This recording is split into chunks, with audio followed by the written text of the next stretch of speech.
You're watching continuing coverage here of a joint U.S. Israel strike on Iran. And all of this is raising fears, of course, of a wider regional conflict. Retired Lieutenant General, former U.S. Ambassador to NATO, Doug Lute, is here with me now to look into all of this. It is good to see you, Lieutenant General. Let's talk about Iran, because Iran oversees this network of proxies in the region.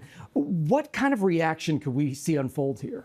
Well, these proxies, of course, occupy territory where the U.S. has interests. So from Yemen through Iraq, through Syria still, even though much diminished, into Lebanon, all the way into the Gaza Strip. So while these proxy networks they suffered heavy attrition over the last year, largely at the hands of Israeli strikes, they still exist. So U.S. interests, this is beyond just the Persian Gulf. U.S. interests across the whole region can be threatened by way of these proxies. A lot of the Arab nations there, they cautioned against these strikes. They say that it could destabilize the region. If this goes on for days, as the president suggested, what could we see with those countries?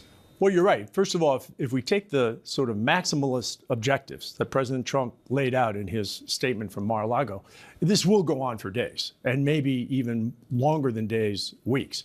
And I think we're going to see increasingly some resistance by our Arab partners from Oman, who was actually mediating the U.S.-Iranian talks, but through the Omanis, the Emiratis, the Bahrainis, the Qataris, the Saudis, the Kuwaitis, the Iraqis will all have concerns that now that we've crossed the threshold into active combat, where does this end?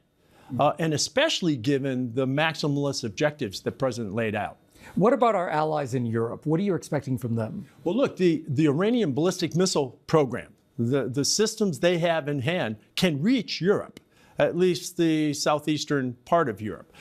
So that's a concern as well. And I think the Europeans will also be watching for the potential economic impact of this. Look, still something like 25% of the global oil supply still flows out of the Gulf through the Strait of Hormuz. And that strait is controlled in part by Iran. All right, Lieutenant General Doug Lute, former U.S. Ambassador to NATO as well. This is an issue that you've been looking at for many, many years now. We appreciate having you. Thank you so much. Good to be with you. Absolutely.